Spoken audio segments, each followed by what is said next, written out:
7:30 a.m, early January. The Red Arrows are returning to work after a 2-week Christmas break. They've 4 months of training left before their landmark 2018 display season, when they'll be spearheading the RAF Centenary celebrations. Officer Commanding Andrew Keith, known as Boomer, takes the first briefing of the year. All right, morning all, welcome back. First real week of 2018 training, so it's going to be a busy month and a busy week, so we'll make the most out of it when we can. During their winter training, the pilots aim for 3 practice flights a day, 5 days a week. But the Lincolnshire weather rarely cooperates. This time of year can be frustrating. I mean, this morning we may have some issues with some ice. It was quite cold last night, so the surfaces might be a bit icy. And then later on we've got a front moving up from the south, so that's going to give a layer of cloud for this afternoon's flying. It's the joys of January for you. First snow and ice, then fog. Ground the aircraft days on end. You fly 3 times a day, 5 days a week before Christmas, then you go away and do nothing for 10 days. Because the skills we have need to be repeated so often, it just takes that little bit longer to get back into the swing of things. So that, combined with the weather in January, always is quite a tricky month. Skill fade is definitely an issue for the pilots. The longer we sit on the ground, the more we just sort of tread water. And the longer they sit on the ground, the more that skill fade then creeps back in. And when we do get a bout of good weather, we're just clawing back to get to where we were when we left off a month ago. Eventually, they managed to get some jets airborne, but only for the pilots to fly to RAF Valley in Wales to train on their Hawk Jet simulator. Is that your phone ringing? Oh, is it mine? But getting them back again proves a headache for Operations Officer Dave Platt. Hello. Aye, the weather's going, innit? Right. We taff in red as well, so same as Waddington, they've gone down as well. We've let them know the situation, so they might well stay at Valley. Okay then, cheers, bye. The weather has deteriorated quite quick and a bit beyond what the forecast was, so unfortunately our aircraft will be staying at Valley. It might allow some of them with young children to get a good night's sleep, put it that much. The pilots finally make it home the next day, and with clear weather, resume training. For most of the winter, the Red Arrows train as 2 sections. The front 5, called Enid, concentrate on introducing the new pilots to formation aerobatics. 2 need to be a little bit more shallow generally, and that will now have to change when you're letting it out. The most experienced pilots make up the rear element, called Jippo, after a previous team leader. They perform the most dynamic manoeuvres in the display. Roll, go. As a new member of the rear element, Toby Keeley has to master the advanced flying skills he'll need for these heart-stopping routines. 6, rolling, in. One of the most difficult is flying upside down above another jet, much nearer to the ground than he's ever flown before. Now the big challenge of inverted formation flying certainly will be the roll in. So you're in close formation and then you pitch up and roll at exactly the same time as the guy in front, so at the same time as Simon. So making that look symmetrical is quite difficult, because if I do a small pitch up and he does a big tweak up, that can get quite tasty. Maintaining that perfect formation inverted is pretty tricky. The stick moves in the opposite sense, so left stick input, the jet goes right, as you would normally expect it to go left, the right way up, and vice versa. So getting used to that was quite tricky. I wouldn't say I've had much time to sort of appreciate it at the time of flying, because you're just so focused on the actual manoeuvre. It's in hindsight you look back and you think, oh, that was really good fun, and a real privilege to be able to do that. It's a steep learning curve, but inverted flying with just SI is only the first step for Toby. In the mirror flat manoeuvre, the other two pilots must fly directly beneath them, merely feet away. I think the main challenge for that is I'm inverted on top of Matt, but then Matt is trying to formate on me while trying to contort his neck and look up at the same time. So that's quite difficult, obviously, in the fact that he's not an owl. It's actually quite a difficult position to be in for him. 6, rolling, in. It's quite an unnatural position to be in because normally I'm just trying to look forward for the best view, but in this particular move I'm looking straight up. I've got to put my helmet over to one side in order to be able to look straight up at Simon, and it's one of those that if my neck doesn't hurt, I'm in the wrong position. So as long as I've got a bit of an ache in my neck, I know I'm looking and I'm generally in the right place. There's actually no smoke and mirrors in that manoeuvre. It is literally me right on top of Matt. There's about 7-8 feet between us. You always say you have a little wave to the guy below you. Unfortunately, I don't have the capacity or the inkling to look down at Matt. I'd rather not, to be honest. I'd rather just fly as stable as I can and then it's over pretty quickly. 6, rolling, out. One awesome piece of flying is ticked off, but on his next sortie, Toby will attempt the most physically brutal manoeuvre of all. Corkscrew.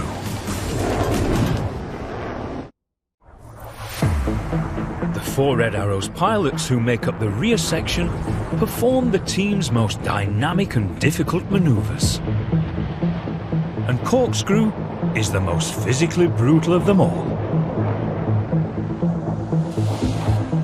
2 pilots, Toby and Si, fly upside down, while Matt and Bog-Eye roll round and round their smoke.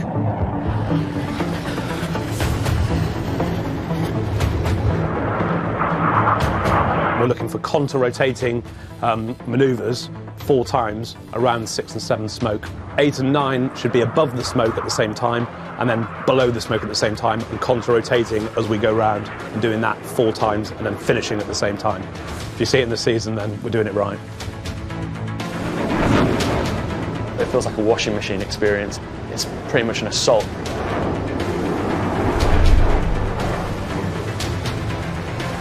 It's the same as any job, you just get used to it, and clearly you just need to give it the respect it deserves. Complete. 6, rolling, out. Throughout training, the Red Arrows use their famous smoke. Turning it on and off with precision is a skill they have to perfect. And in head-to-head manoeuvres, the smoke is vital for the pilots to see one another. Flash out! Flash out! For winter training, they only use white smoke. But after a long display season, it doesn't always work perfectly. Say that white on this jet. Smoke system overhauls are carried out by the dye team. We are the team responsible for creating smoke, the red, white and blue that you see coming out of the aircraft. This is our smoke pods that we fit to the bottom of the aeroplanes. They come in, get stripped apart, cleaned, put back together, valves, O-rings and stuff all get changed. We'll put it back together, test it, and then it'll strap it to the bottom of the aeroplane again, and that's when you'll see it in the displays.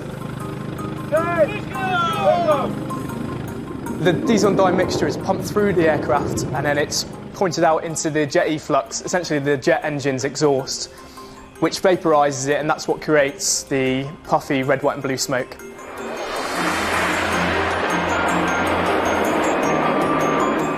This front section here, between my hands, that's actually the red tank. You can see it's quite small, and this gives us enough of a mixture to give us 1 minute only of the red colour. Then from here, all the way back to here, that is the white tank. As you can see, it's significantly bigger than the red, and therefore it gives us 5 minutes of white smoke during the display. And then moving back once more, from here to here is actually the blue tank. It's exactly the same size as the red tank, and also gives us a minute of blue smoke during the display.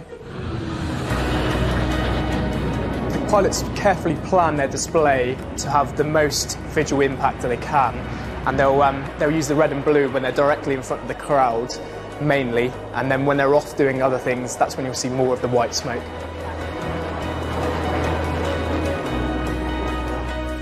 The I team, it's one of the best jobs on the Red Arrows, in the fact that we're kind of our own bosses. When we're on the road, we have to make decisions, and it's quite good to sort of solve your own problems and think on your feet a little bit.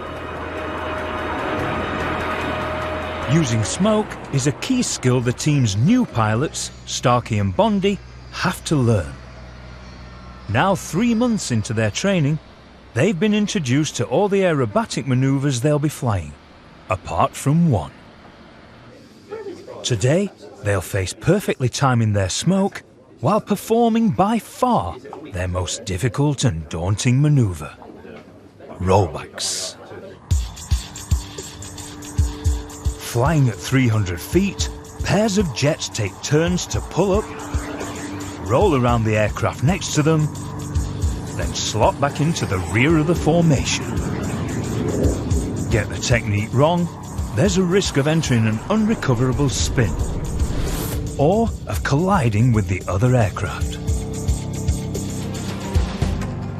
Rollbacks is quite challenging. It's the one that we leave till the very end. Yeah, the guys tend to put a bit of self-induced pressure on because of stories of old. So yeah, it is a milestone for the guys. Unfortunately, there was a fatality back in the 80s, but because of this story's grown over the years, it's almost built this aura of being the most difficult manoeuvre in the Red Arrows. In the 80s, the team suffered 2 accidents in quick succession, practicing rollbacks. In November 1987, 2 jets collided. Both pilots successfully ejected. One jet crashed into a field, but the other struck a row of houses. From a normally tranquil close, the area was transformed as fire tenders, ambulances and an air-sea rescue helicopter hovered overhead. Incredibly, no one on the ground was hurt. But just 2 months later, pilot Neil McLaughlin was tragically killed when his jet entered a spin while he performed a rollback. Like Bondi and Starkey, it was Neil's first year in the team. 3, 2, 1, hack, 8:45, morning gents, rollbacks, okay? Let's not make a massive thing out of these. They are simple manoeuvres that have built up this aura of being the most difficult thing we have in our quiver. It is the most difficult thing you have, but you'll learn from these guys the procedural technique to get on with it, and also, more importantly, how to get out of it if you're getting into any trouble. As long as For their first attempt at rollbacks, the new pilots will have experienced Red Arrows Dan Lowes and Matt Masters in their back seats. 8 is in 2's back seat and 5 is in 3's back seat. Obviously the 9. Rollbacks, probably the manoeuvre that we're most anxious about getting done, and it'll be nice to get those under the belt. 3, roll, go. Barrel rolling that close to another aircraft is something we're simply not used to doing. We haven't done before, so there is certainly a healthy amount of nerves involved before you do it for the first time. Good stuff. Best luck. We'll check in at minute 15, please. Right, enjoy. For safety, on this first sortie, they'll be rolling one at a time, rather than in pairs. Officer Commanding Boomer has come to keep an eye on his new recruits. 11 years ago, he was in their shoes. I experienced it all, so remember it well. Same nerves before that first sortie to go up and see. You have no idea how it's going to turn out. Right now. Matt, who's Red 8, was in my back seat, experienced pilot on the rollbacks, and he was there for primarily safety reasons. It's my first go, so he demoed me the rollback first. Right, so I'll be following the crew on the control body so you can feel what I'm doing. Whoa, good! Then slide it down the barrel. Arrest the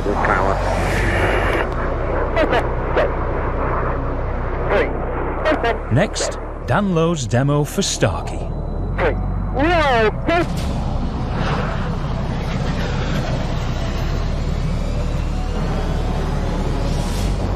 The roll is far too big.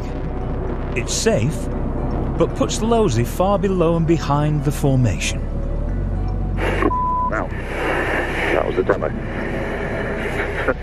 You got to laugh at Losey's first rollback. Me. Poor old Starkey's got none off of that. I ain't saying anything.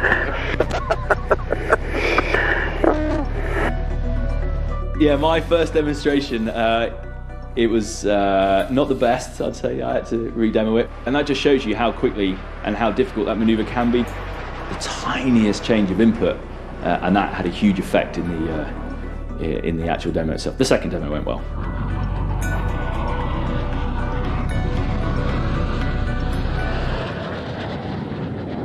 There's not much between success and failure with rollbacks. It can be such a minor change to change the whole manoeuvre. So you can lose it very easily by just a small margin. So it's a tough one for them. Demo's over, it's the new pilot's turn. First up, Bondi. Individual rollback practice. Yeah, the adrenaline was flowing on that first rollback. Okay, Bondi, you have control. I have control. Whoa!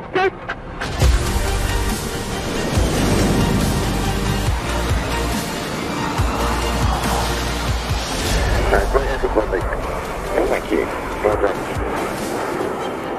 Once I'd had the first practice and didn't scare myself or Matt too much, then excitement gradually won over the nerves. Next up, Starkey.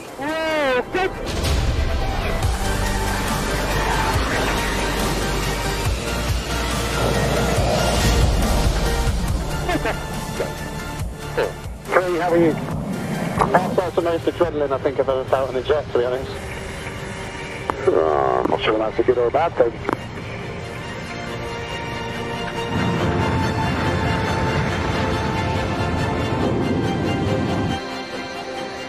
How was your first demo, number 5? Yeah, about that. Well, I think we're still talking, so so it's it's a tricky manoeuvre to get right all the time, but it was thoroughly enjoyable, and I don't think we have to change our underwear just quite yet. It was really enjoyable. The difficult part actually is following the rollbacks and doing a normal formation flying, because you're still sort of on a come down from the rollback, so that'll take some getting used to as well, I think. Right, welcome back. Rollbacks put to bed. It's self-induced pressure that builds up the rollbacks. As you saw, it's actually quite procedural. For their first rollbacks, that was a great effort by the guys. The guys are going to critique themselves like crazy, but they were exactly what I asked them to be. Safe, consistent, flown every time, and that is all I need at the moment. Good effort all round, I thought, for a first trip of rollbacks. Yeah, absolutely. There's some really solid rollbacks in there. That's good to see. What I want you to do is go and do the same again. Well done. On number 3. 100 miles away, other members of the Red Arrows team are training for the 2018 display season. Each year, 10 engineers are selected to fly in the back seats of the jets to service them when they land away. Known as Circus, the new members have come to RAF Henlo's Centre for Aviation Medicine. It's where aircrew learn to recognise one of the most deadly threats they face. Hypoxia, oxygen starvation. All right, ladies and gents, if you want to grab a helmet from here, supposedly one size fits all. We'll find out in a minute. Above 10,000 feet, the air is so thin that aircraft must either have pressurised cabins or the aircrew must wear oxygen masks. So if you want to try and put those on for us, please. If anybody struggles, just let us know. Okay, just look at that wall for me. If the oxygen fails, the result is hypoxia. Okay, just hold that up to your face for me. If the engineers can recognise the symptoms quickly enough, they can take action. And the best way for them to learn is to experience hypoxia themselves. They take turns in a rig where their oxygen is gradually reduced. Everyone reacts differently. Starting off at 10,000 feet, let's do the colour ball activity now, matching the shape. Some struggle with a toddler's toy. There's like 2 pentagons, and like I was trying to, like, there was just one was slightly bigger, so I was trying to put the same one for ages, and then I realised there's another one. Take a moment just to reflect on how you're feeling now. And others become befuddled. Weird. Just, yeah, quite lightheaded, I guess. It was okay, it was just like being a little bit drunk, really. Quite a nice feeling then, don't you? Yeah, normally pay for it. Before the symptoms become too severe, Okay, we'll put you back on oxygen now. they return to full oxygen. Just give a clear thumbs up when you feel back to normal. Recovery is nearly instant. Okay, we'll get you out of the rig. 25,000 feet. A flight simulator is used to teach pilots how quickly they become disorientated during oxygen starvation. How are you feeling now, Sergeant Allen? Circus Sergeant Will Allen wants to give it a go. In less than a minute, he's upside down. So you're rolling the aircraft now. Then crashes. But doesn't even notice. On oxygen now. At the time I thought it was quite good because obviously I didn't feel any effects, didn't notice it whatsoever, sort of lack of oxygen. Nothing, absolutely no symptoms at all. From what I've seen from the plane footage of me actually flying it, I was suffering the effects quite badly. I suppose at the end of the day I'm an engineer and not a pilot, and that's what it boils down to. That and the lack of oxygen. Hypoxia training complete, they're now one step closer to the back seat of a Red Arrow jet.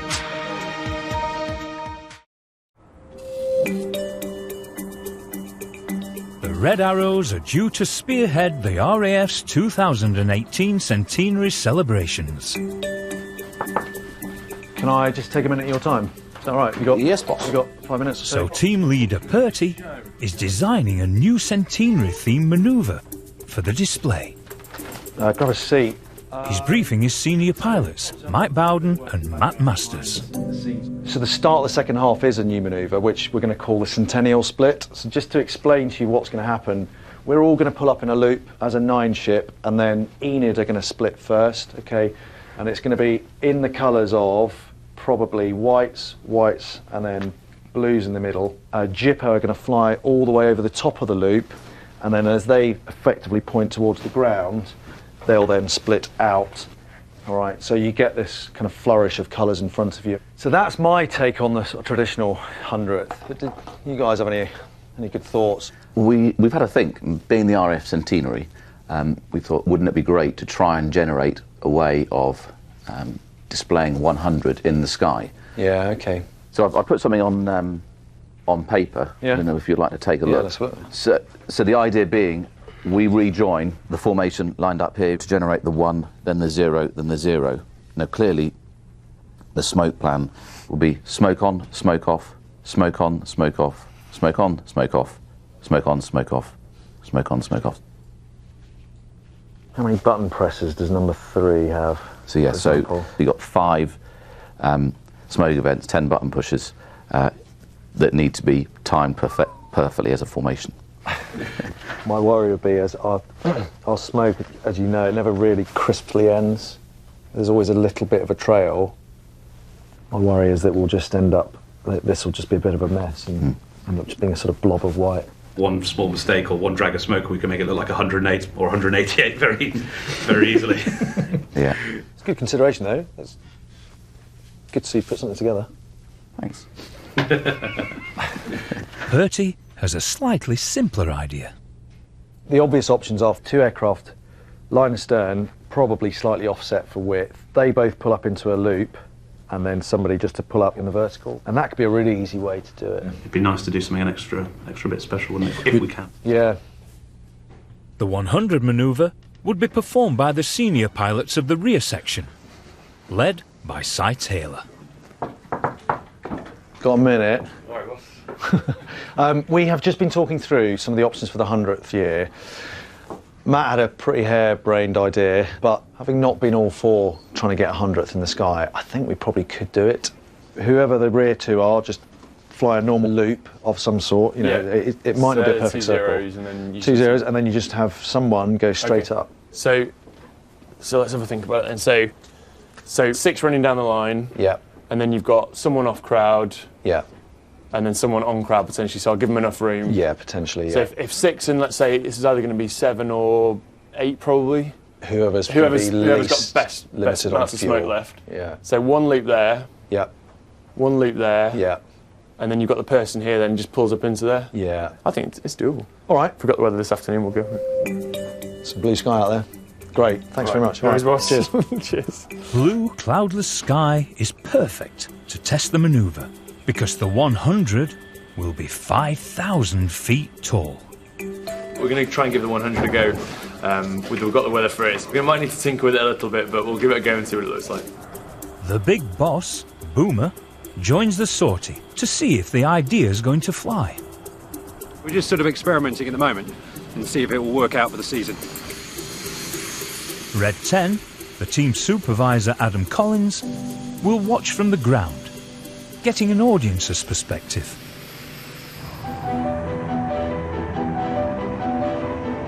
The 3 jets approach the airfield at 100 feet and 350 miles an hour. And pulling up. 2 pull into huge loops.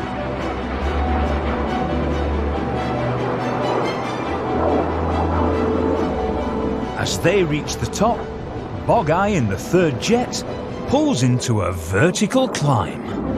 It's a mixture of looking at the instruments, looking outside, checking my height that I put the smoke on and off at the right time, and then just trying to hold it as steady as I can so it doesn't look like a worm going up the sky and it's actually a straight number 1.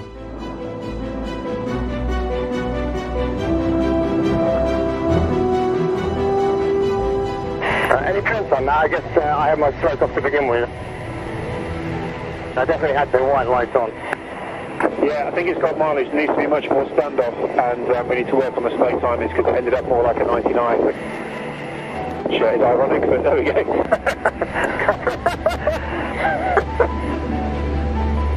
Problem is, conditions like today are almost ideal, and it's still coming out with a misshapen 0. So I think standing it off a bit further away from the crowd and the right conditions, it could look good. I think we're just going to have to tweak it and get it to look as good as it can do. And then hopefully we can do it as many places as possible if the weather allows and the sites where we display allow. So fingers crossed. I think it will look good. It's just a case of just fine-tuning it now, like everything with the display. A bit of tweaking, I think, will be there. Yeah. Well, I think the fact that you can see it being drawn means your eye kind of draws the bits. Yeah. The new circus engineers have now come to RAF St Morgan in Cornwall, But importantly, just with a cardboard sheath, you've got a razor blade. where fighter pilots are trained to survive following an ejection. Stand by, go, squeeze, rotate the arms and the legs. And legs go, better. Because they'll be flying backseat, circus engineers also need training in parachuting and sea survival. Right, so you're flying along, low level over water, you have a problem, eject, eject, eject. Similar ejection. The jets carry small rafts in their PSP, personal survival pack. Nice and tight. Feet make contact with the water. Now big spread. Make sure that PSP is between your legs, chin on your chest. It dangles behind the aircrew's legs as they parachute down after an ejection. That's it, good. Drop that now, round to the back. Locate your mind baker at the back. Release the PSP. Well, good. From there, round to the front. Locate your QRF. Quarter turn to the left. That's it. Now drop that. The engineers now need to learn how to get out of their parachute in water. Dan in particular, Dan's really excited by it. Are you done? Yeah. No. Parachute position. Feet make contact with the water now. They're pulled across the pool to simulate being dragged along by their billowing parachute. Yeah, move on. Down the back. Press it, wriggle free out the harness, wriggle free. Turn left. Once out of their harness, they need to get into their life raft.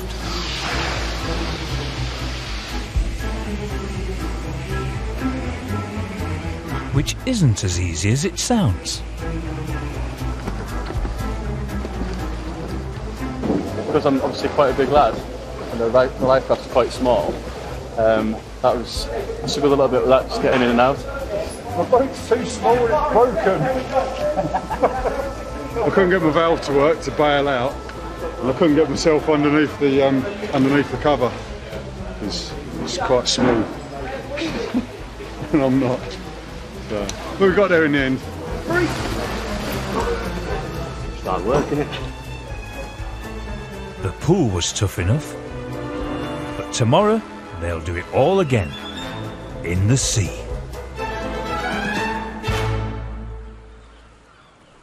"200 miles north at RAF Valley in Anglesey, the Red Arrows pilots also undergo their annual sea survival training. You'd think if anyone was immune to motion sickness, it would be the Red Arrows. But you'd be wrong. I would say none of us have sea legs, so it's definitely in our interest to take a seasickness tablet before we go. I certainly have. Down in Cornwall, it's the engineers' first ever sea survival exercise. So, there's significantly more nerves. Right, this morning. Fry up and a coffee. You'll probably see in a couple of hours what I have for breakfast. Not helped by the weather. So we're about to go out to sea, put the drills to the test now. Absolutely dreading, not going to lie. Sea state's, we say sea state 5. Which is, I think, 1.5 to 2 metre waves. And 40 knots wind. 40 knots, yeah. Have been pushing to just stay in the harbour and do it in there, but I don't think that's happening. We are actually going out to sea.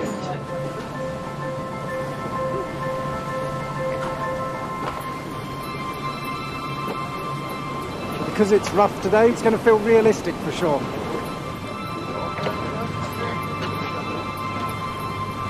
Team Sergeant Will volunteers to go first. Once they're ready for him, he'll... A little reluctantly. Actually pretty nervous now. No? Video of me look petrified. Feet make contact with the water. No! This time, they're pulled behind the boat to simulate being dragged by their parachute.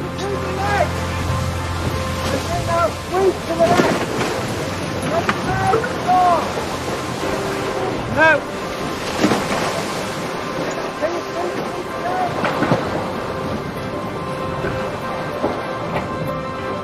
Once in their rafts, with everything correctly inflated, the engineers are collected by the safety ribs. Okay, prepare for winching. But in North Wales, the pilot's rescue is significantly more dramatic. They're combining their training with the Coast Guard.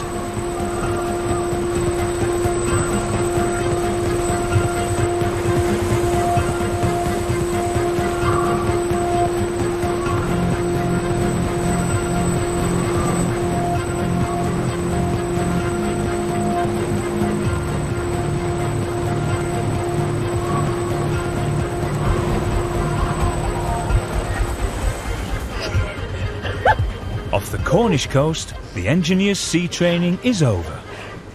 That's fun. Quite enjoyed it, bobbing around. And one more.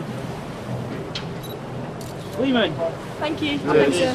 They're now ready for their first flight in a Red Arrow. For the pilots, it's straight back to training, with the start of the display season just 8 weeks away.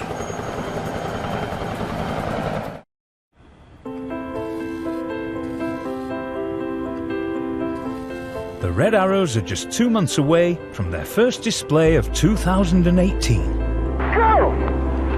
For the last 4 months, they've trained as 2 separate sections.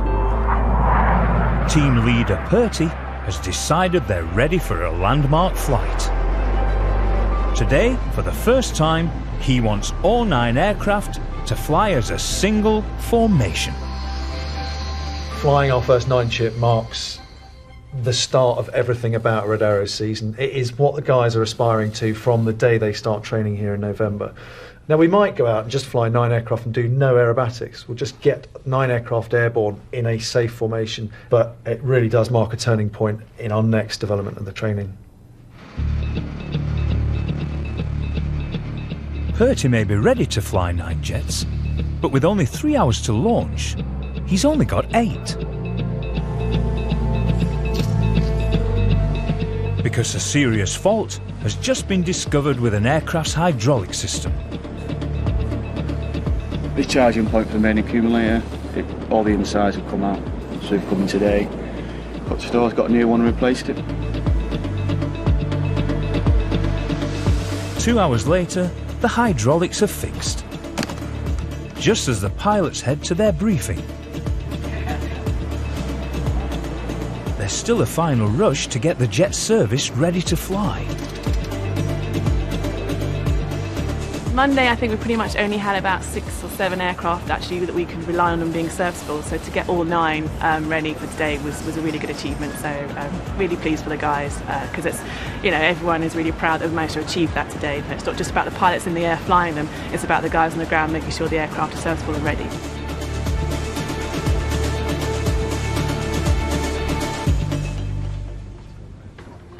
Welcome all. Aim of the sortie obviously is the first 9 ship. Big milestone for us, but it is a normal sortie for all of us. Hazards today, cognitive error, potentially 8-9, just calling someone else's radio call sign that you've been used to so far. For everyone else, it's just now remembering that we are the full 9. Our SOPs cater for all of that, so as long as you stick to the book, you'll be absolutely solid. 9 jets are ready in time, but the rush was unnecessary. Looking at 1900, overcast at 2-4. Because the Lincolnshire weather intervenes once again. Wasn't it? Right, unfortunately it's not fit, so we're not going to go now. What we're going to do is we'll delay. So down tools for the moment, sorry about that. We've had our cloud base lowering and visibility dropping, but at least by 2 o'clock we should have much better weather and give ourselves a better chance of getting this 9 ship in. An hour later, with the weather still far from perfect, Purty decides to give the go-ahead for takeoff.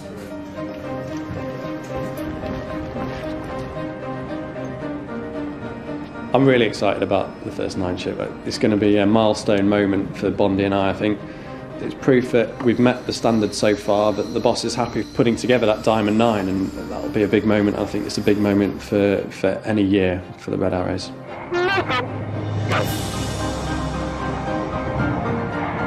For the first time, the 2018 team are smoke on in the iconic Diamond 9 formation. It goes so well, Purty decides they're ready to try the more complex formations.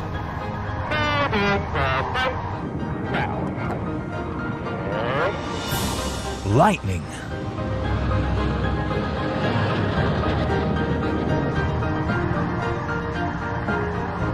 And Phoenix. Purty's even confident enough to perform the breathtaking Tornado.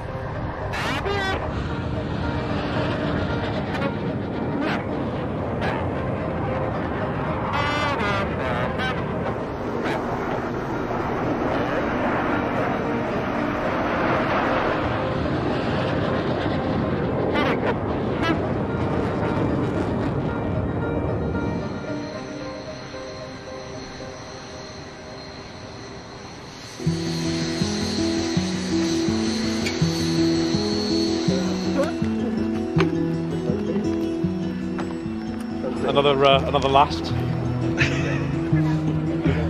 first 9. We've got guys who are leaving who will, remember this day for the rest of their life. But flip side of that is Bondi and Starkey, who this is their first 9 ship that they've flown in a formation aerobatic team. you know, what better way to do it with 8 of your buddies? And again, they're probably overwhelmed by their emotions over the next 24 hours and realise they've done it, and they are definitely chipping away at the next stage. It was quite funny today. People were playing it down this morning, saying it's no big deal, it's just a 9 chip, don't treat it as anything unusual. There's a definite buzz in the air, I think. And certainly afterwards everyone was celebrating as if it was a big deal, so there you go, maybe they were downplaying it to manage our expectations, but yeah, it was a huge moment, I think. Oh no, mate. It feels like a massive deal, purely because we've flown in formation with 9 other aeroplanes. I've dreamt of doing that since I was a young kid, and you know, to get to do that today for the first time is awesome.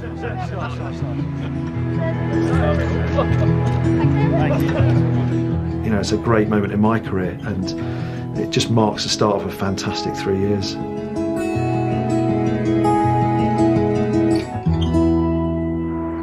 Next time, the team suffer a terrible tragedy. As you'll be aware, on Tuesday, one of the squadron's aircraft crashed at RAF Valley. The Jets are grounded, throwing the 2018 season into jeopardy. We will grieve for some time, but we will also get back to what we need to do.